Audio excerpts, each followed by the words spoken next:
मेरी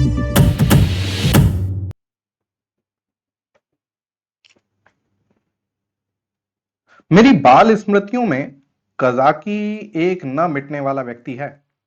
आज 40 साल गुजर गए, कज़ाकी की मूर्ति अभी तक मेरे आंखों के सामने नाच रही है।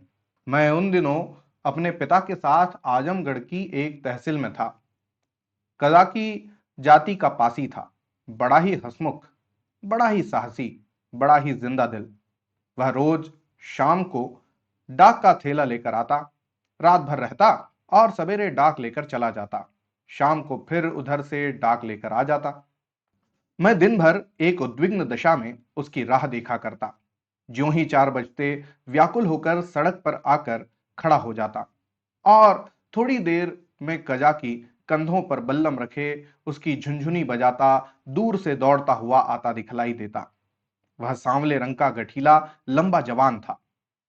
शरीर सांचे में ऐसा ढला हुआ कि चतुर मूर्तिकार भी उसमें कोई दोष न निकाल सकता। उसकी छोटी छोटी मूछें उसके सुडौल चेहरे पर बहुत ही अच्छी मालूम होती थीं। मुझे देखकर वह और तेज दौड़ने लगता।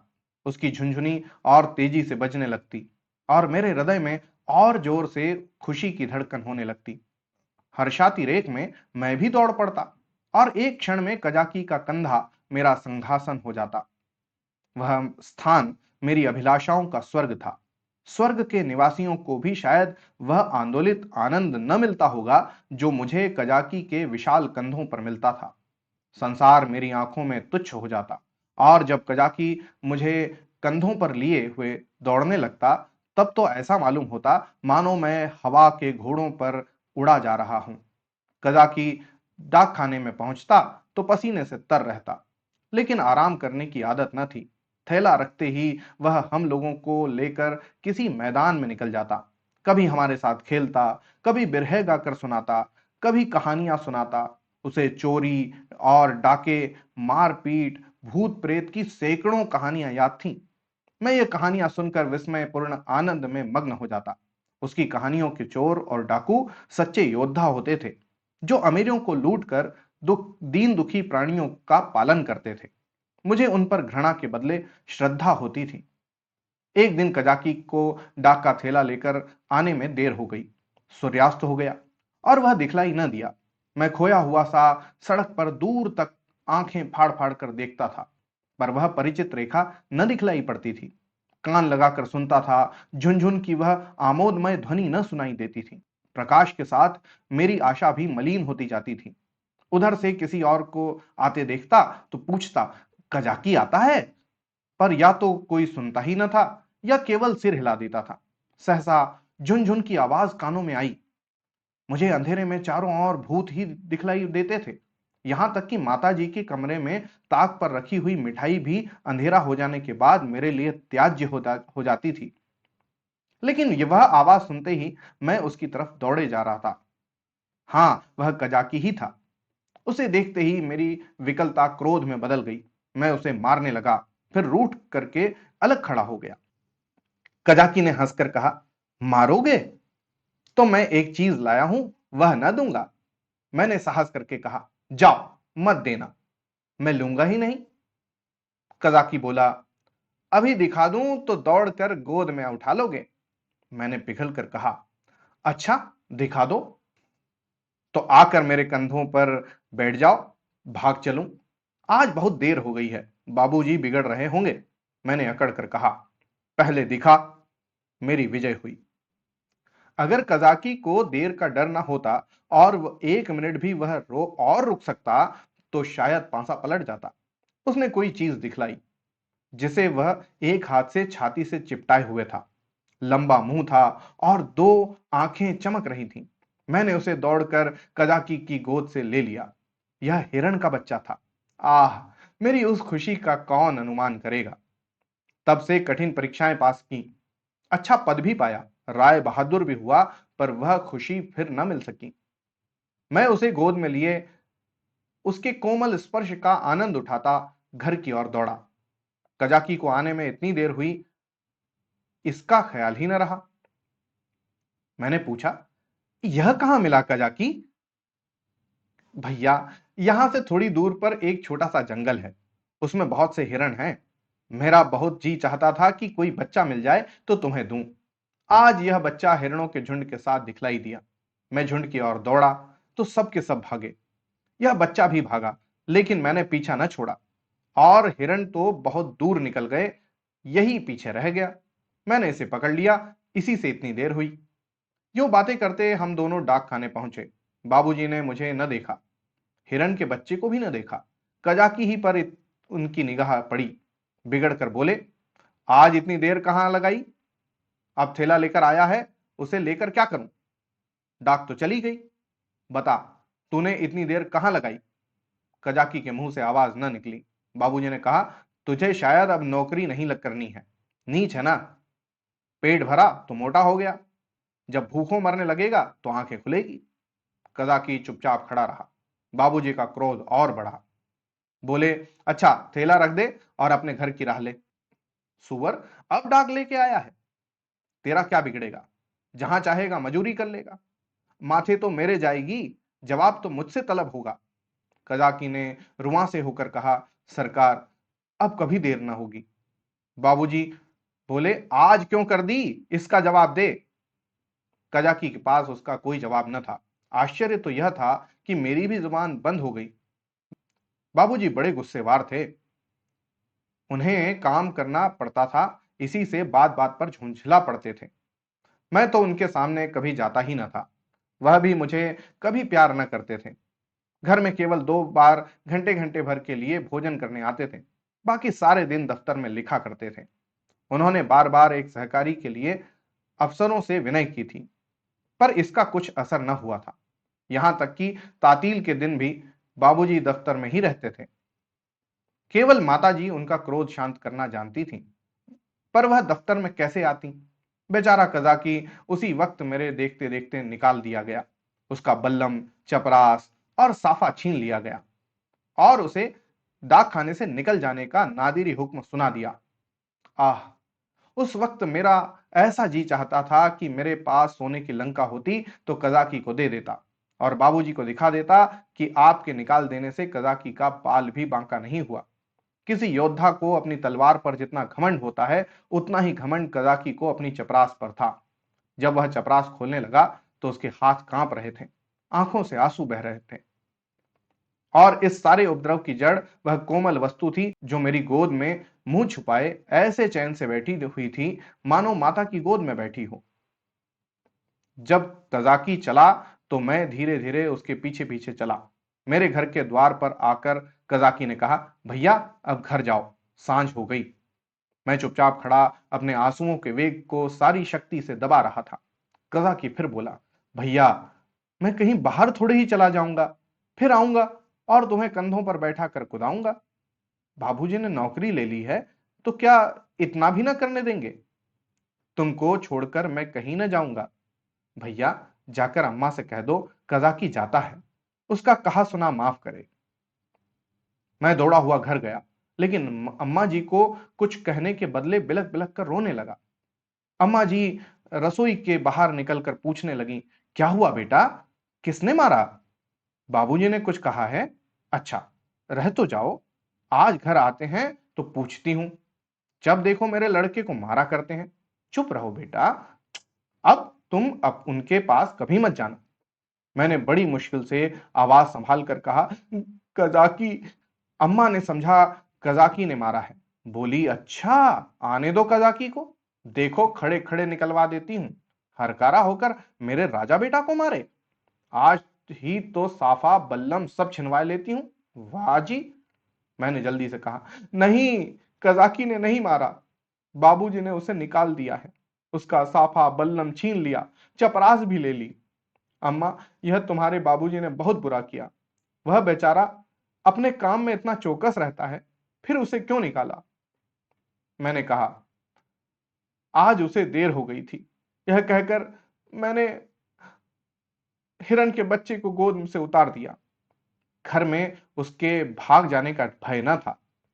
अब तक अम्मा जी की निगाह भी उस पर न पड़ी थी। उसे फुदकते देख वह सहसा चौंक पड़ी और लपक कर मेरा हाथ पकड़ लिया कि कहीं यह भयंकर जीव मुझे काट न ले। मैं कहां तो फूट फूट कर रो रहा था और कहां अम्मा की घबराहट देखकर खिलखिला कर हंस पड़ा। अम्मा, अरे यह तो हिरन का बच्चा है, कहां मिला? मैंने हिरन के बच्चे का सारा इतिहास और उसका भीषण परिणाम आदि से अंत तक कह सुनाया। अम्मा, यह इतना तेज भागता था कि कोई दूसरा होता तो पकड़ न सकता था। सन सन हवा की तरह उड़ता चला जाता था। कदाकि 5-6 घंटे तक इसके पीछे दौड़ता रहा, तब कहीं जाकर बच्चा मिले। अम्मा जी, कजाकी की तरह कोई दुनिया भर में नहीं दौड़ सकता, इसी से तो देर हो गई। इसलिए बाबूजी ने बेचारे को निकाल दिया। चपरा, साफा, बल्लम सब छीन लिया। अब बेचारा क्या करेगा? भूखों मर जाएगा। अम्मा ने पूछा, कहाँ है कजाकी? जरा उसे बुला तो लाओ। मैंने कहा, बाहर तो खड़ा है। कहता था अम्मा जी से मेरा कहा सुना माफ करवा देना। अब तक अम्मा जी मेरे वृत्तांत को दिल्लगी समझ रही थी। शायद वह समझती थी कि बाबूजी ने कजाकी को डांटा होगा। लेकिन मेरा अंतिम वाक्य सुनकर संशय हुआ कि सचमुच तो कजाकी को बर्खास्त नहीं कर दिया गया।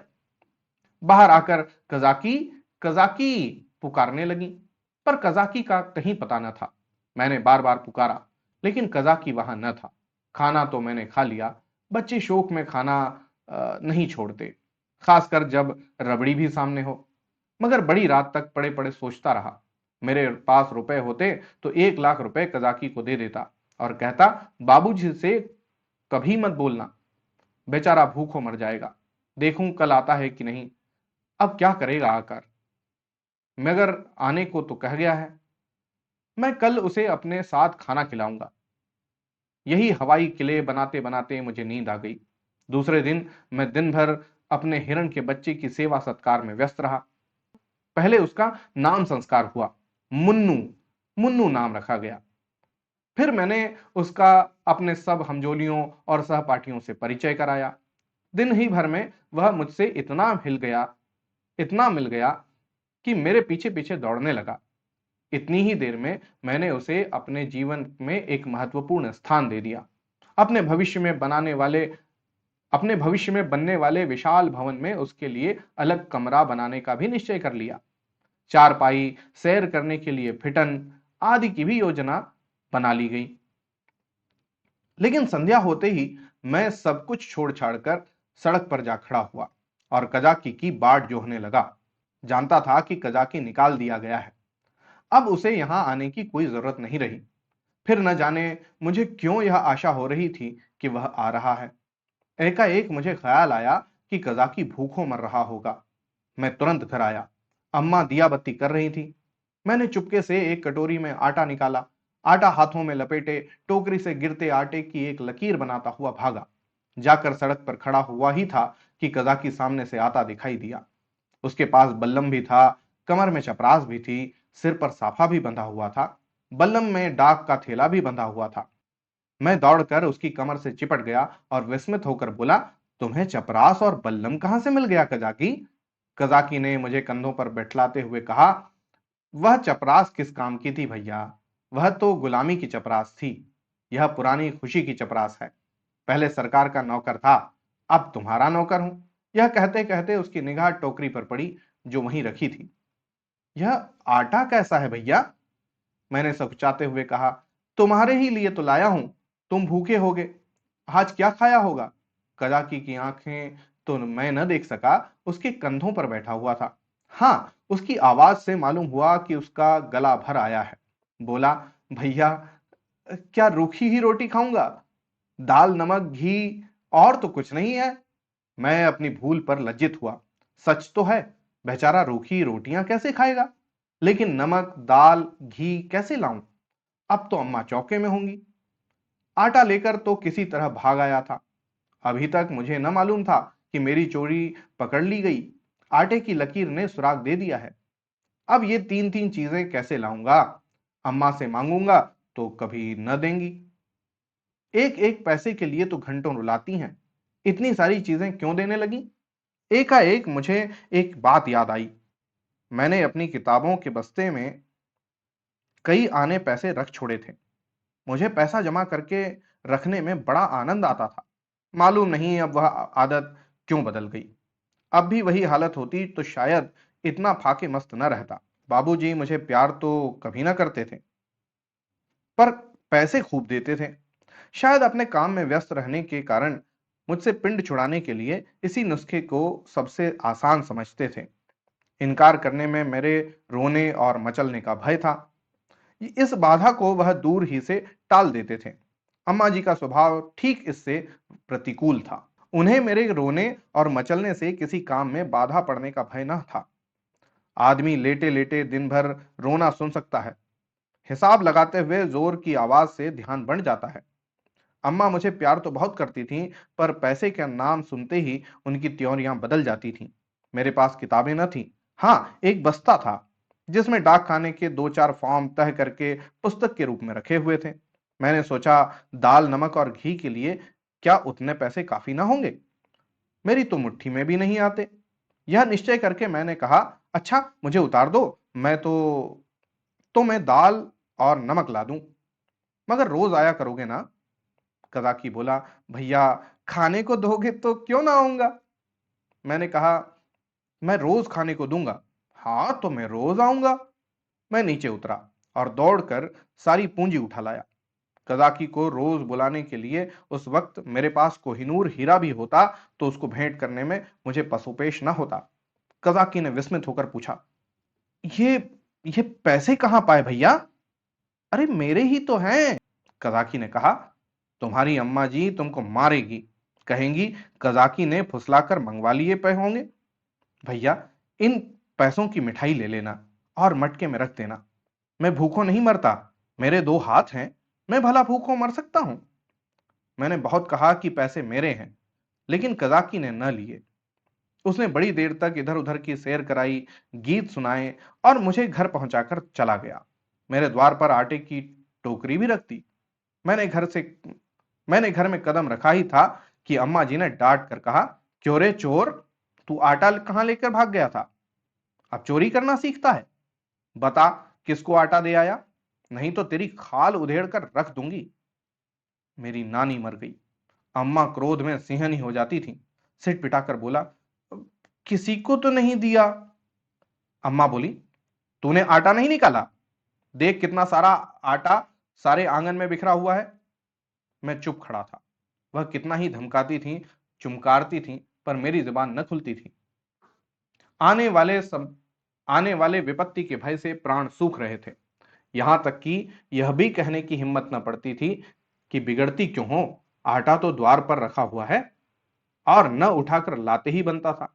मानो क्रिया शक्ति ही लुप्त हो गई हो, मानो पैरों में हिलने की सामर्थ्य ही नहीं। सहसा कजाकी ने पुकारा, बहू जी, आटा द्वार पर रखा हुआ है, भैया मुझे देने को ले गए थे। यह सुनते ही अम्मा द्वार की ओर चली गई। कजाकी से वह पर्दा न करती थी। उन्होंने कजाकी से कोई बात की या नहीं, यह तो मैं नहीं जानता, लेकिन अम्मा जी खाली टोकरी लिए हुए घर में आई। फिर कोठरी में जाकर संदूक से कुछ निकाला और द्वार की ओर गईं। मैंने देखा कि उनकी मुट्ठी बंद थी। अब मुझसे वहां खड़े रहा न गया। अम्मा जी के पीछे पीछे मैं भी गया। अम्मा ने द्वार पर कई बार पुकारा, मगर कज़ाकी चला गया था। मैंने बड़ी अधीरता से कहा, मैं जाकर खोज लाऊं अम्मा जी? अम्मा जी ने किवाड़े बंद करते हुए कहा, तुम अंधेरे में कहां जाओगे? अभी तो यहीं खड़ा था। मैंने कहा कि यहीं रहना, मैं आती हूं। तब तक न जाने कहां खिसक गया। बड़ा संकोची है, आटा तो लेता ही न था। मैंने जबरदस्ती उसके अंगोछे में बांध दिया। मुझे तो बेचारे पर बड़ी दया आती है। न जाने बेचारे के घर में कुछ खाने को है कि नहीं। रुपए लाती थी कि दे दूंगी, पर न जाने कहां चला गया। अब तो मुझे भी साहस हुआ। मैंने अपनी चोरी की पूरी कथा कह डाली। बच्चों के साथ समझदार बच्चे बनकर माँ बाप उन पर जितना असर डाल सकते हैं, जितनी शिक्षा दे सकते हैं, उतने बूढ़े बनकर नहीं। अम्मा जी ने कहा, तुमने मुझसे पूछ क्यों न लिया? क्या मैं कजाकी को थोड़ा सा आटा न दे देती? मैंने इसका उत्तर न दिया।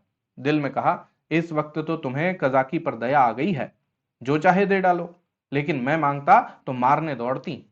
हाँ, यह सोचकर चित्त प्रसन्न हुआ कि अब कजाकी भूखों न मरेगा। अम्मा जी उसे रोज खाने को देंगी और वह रोज मुझे कंधों पर बिठाकर सैर कराएगा। दूसरे दिन मैं दिन भर मुन्नू के साथ खेलता रहा। शाम को सड़क पर जाकर खड़ा हो गया, मगर अंधेरा हो गया और कजाकी का कहीं पता नहीं। दिए जल गए, रास्ते में सन्नाटा छा गया, पर कजाकी न आया। मैं रोता हुआ घर आया। अम्मा जी ने पूछा, क्यों रोते हो बेटा? क्या कजाकी नहीं आया? मैं और जोर से रोने लगा। अम्मा जी ने मुझे छाती से लगा लिया। मुझे ऐसा मालूम हुआ कि उनका भी कंठ गदगद हो गया है। उन्होंने कहा, बेटा चुप हो जाओ, मैं कल किसी हरकारे को भेजकर कजाकी को बुलवाऊंगी। मैं रोते ही रोते सो गया। सवेरे जो ही आंखें खुली, मैंने अम्मा जी से कहा, कजाकी को बुलवा दो। अम्मा ने कहा, आदमी गया है बेटा, कजाकी आता होगा। खुश होकर खेलने लगा। मुझे मालूम था कि अम्मा जी जो बात कहती हैं उसे पूरा जरूर करती हैं। उन्होंने सवेरे ही एक हरकारे को भेज दिया था। 10 बजे जब मैं मुन्नू को लिए हुए घर आया तो मालूम हुआ कि कजाकी अपने घर पर नहीं मिला। वह रात को भी घर नहीं गया था। उसकी स्त्री रो रही थी कि न जाने कहां चले गए। उसे भय था कि वह कहीं भाग गया है। बालकों का हृदय कितना कोमल होता है, इसका अनुमान दूसरा नहीं कर सकता। उनमें अपने भावों को व्यक्त करने के लिए शब्द नहीं होते। उन्हें यह भी ज्ञात नहीं होता कि कौन सी बात उन्हें विकल कर रही है, कौन सा कांटा उनके हृदय में खटक रहा है, क्यों बार बार उन्हें रोना आता है, क्यों वे मन मारे बैठे रहते हैं, क्यों खेलने में जी नहीं लगता। मेरी भी यही दशा थी। कभी घर में आता, कभी बाहर जाता, कभी सड़क पर जा पहुंचता। आंखें कजाकी को ढूंढ रही थीं। वह कहां चला गया? कहीं भाग तो नहीं गया? तीसरे पहर को मैं खोया हुआ सड़क पर खड़ा था। सहसा मैंने कजाकी को एक गली में देखा। हाँ, वह कजाकी ही था। मैं उसकी ओर चिल्लाता हुआ दौड़ा, पर गली में उसका पता न था। न जाने किधर गायब हो गया। मैंने गली के इस सिरे से उस सिरे तक देखा, मगर कहीं कजाकी का की गंध तक न मिली। घर जाकर मैंने अम्मा जी से ये सब बात कही। मुझे ऐसा जान पड़ा कि यह बात सुनकर वह बहुत चिंतित हो गई। इसके बाद 2-3 दिन तक वो कजाकी न दिखलाई दिया। मैं भी अब उसे कुछ कुछ भूलने लगा। बच्चे पहले जितना प्रेम करते हैं, बाद को उतने ही निष्ठुर भी हो जाते हैं। जिस खिलौने पर प्राण देते हैं, उसी को 2-4 दिन के बाद पटक कर फोड़ भी डालते हैं। 10-12 दिन और बीत गए। दोपहर का समय था। बाबूजी खाना खा रहे थे। मैं मुन्नू के पैरों में पीनस की पैजनियां बांध रहा था। एक औरत घूंघट निकाले हुए आई और आंगन में खड़ी हो गई। उसके कपड़े फटे हुए और मैले थे, पर गौरी बहुत सुंदर स्त्री थी। उसने मुझसे कहा, भैया, बाबूजी कहाँ हैं? मैंने उसके पास जाकर उसका मुंह देखते हुए कहा, तुम कौन हो? क्या बेचती हो? औरत ने कहा, कुछ बेचती नहीं हूं, तुम्हारे लिए ये कमल गट्टे लाई हूं। भैया, तुम्हें तो कमल गट्टे बहुत अच्छे लगते हैं ना?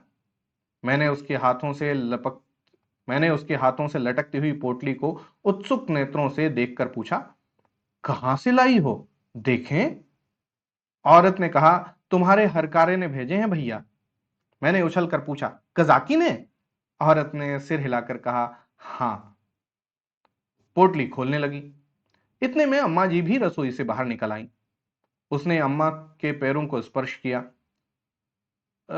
तू कजाकी की घरवाली है? औरत ने सिर झुका लिया। अम्मा बोली, आजकल कजाकी क्या करता है? औरत ने रोकर कहा, बहू जी, जिस दिन से आपके पास से आटा लेकर गए हैं, उस दिन से बीमार पड़े हैं। बस भैया भैया किया करते हैं। भैया ही में उनका मन बस रहता है। चौंक चौंक कर भैया भैया कहते हुए द्वार की ओर दौड़ते हैं। न जाने उन्हें क्या हो गया है बहू जी। एक दिन मुझसे कुछ कहा न सुना, घर से चल दिए और एक गली में छिपकर भैया को देखते रहे। जब भैया ने उन्हें देख लिया तो भागे। तुम्हारे पास आते हुए लजाते हैं। मैंने कहा, हाँ हाँ, मैंने उस दिन तुमसे जो कहा था ना अम्मा जी। अम्मा बोली, घर में कुछ खाने पीने को है? औरत ने कहा, हाँ बहू जी, तुम्हारे आशीर्वाद से खाने पीने का दुख नहीं है। आज सवेरे उठे और तालाब की ओर चले गए। बहुत कहती रही, बाहर मत जाओ, हवा लग जाएगी, मगर न माने। मारे कमजोरी के पांव कांपने लगते थे। मगर तालाब में घुसकर ये कमलगट्टे तोड़ लाए और मुझसे कहा, ले जा, भैया को दे आ। उन्हें कमलगट्टे बहुत अच्छे लगते हैं। कुशल क्षेम पूछती आना। मैंने पोटली से कमलगट्टे निकाल लिए थे और मजे से चख रहा था। अम्मा ने बहुत आंखें दिखाई, मगर यहां इतनी सब्र कहां। अम्मा ने कहा, कह देना सब कुशल है। मैंने कहा, यह भी कह देना कि भैया ने बुलाया है। न जाओगे तो फिर तुमसे कभी न बोलेंगे। हाँ। बाबूजी खाना खाकर निकल आए थे। तौलियों तौलिए से हाथ मुंह पोंछते हुए बोले, और यह भी कह देना कि साहब ने तुमको बहाल कर दिया है। जल्दी जाओ, नहीं तो कोई दूसरा आदमी रख लिया जाएगा। औरत ने अपना कपड़ा उठाया और चली गई। अम्मा ने बहुत पुकारा, पर वह न रुकी। शायद अम्मा जी उसे सीधा देना चाहती थी। अम्मा ने पूछा, सचमुच बहाल हो गया? बाबूजी बोले, और क्या झूठे ही बुला रहा हूं। मैंने तो 5वें ही दिन बहाली की रिपोर्ट की थी। अम्मा, यह तुमने अच्छा किया। बाबूजी बोले, उसकी बीमारी की यही दवा है। प्रातः काल में उठा तो क्या देखता हूं कि कजा की लाठी टेकता हुआ चला आ रहा है। वह बहुत दुबला हो गया था। मालूम होता था बूढ़ा हो गया है। हरा भरा पेड़ सूख कर ठूठा हो गया था। मैं उसकी ओर दौड़ा और उसकी कमर में चिमट गया। कदाकी ने मेरे गाल चूमे और मुझे उठाकर कंधों पर बैठलाने की चेष्टा करने लगा, पर मैं न उठ सका। तब वह जानवरों की भांति भूमि पर हाथों और घुटनों के बल खड़ा हो गया और मैं उसकी पीठ पर सवार होकर डाक खाने की ओर चला। मैं उस वक्त फूला न समाता था, और शायद कजाकी मुझसे भी ज्यादा खुश था। बाबूजी ने कहा, कजाकी, तुम बहाल हो गए, अब कभी देर न करना। कजाकी रोता हुआ पिताजी के पैरों पर गिर पड़ा। मगर शायद मेरे भाग्य में दोनों सुख भोगना न लिखा था। मुन्नू मिला तो कजाकी छूटा, कजाकी आया तो मुन्नू हाथ से गया, और ऐसा गया कि आज तक उसके जाने का दुख है। मुन्नू मेरी ही थाली में खाता था। जब तक मैं न खाने बैठूं, वह भी खाना न खाता था। उसे भात से बहुत ही रुचि थी, लेकिन जब तक खूब घी न पड़ा हो, उसे संतोष न मिलता था।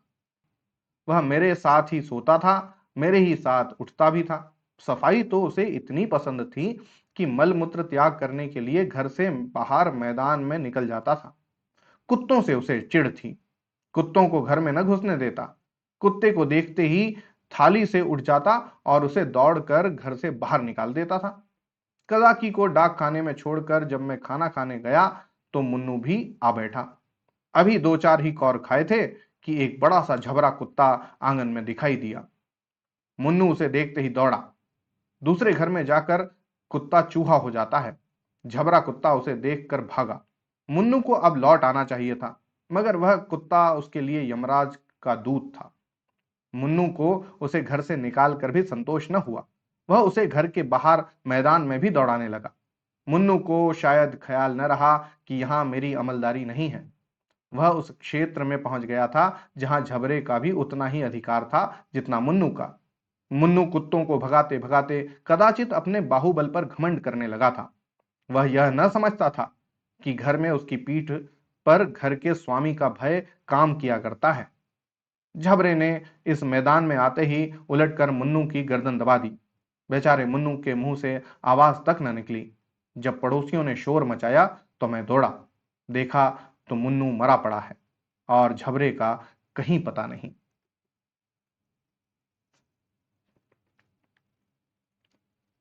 तो ये थी आज की कहानी कजा की। आपको आज की कहानी कैसी लगी, जरूर कमेंट करके बताइएगा। होती है अगली कहानी में मुलाकात, तब तक के लिए धन्यवाद और जय हिंद।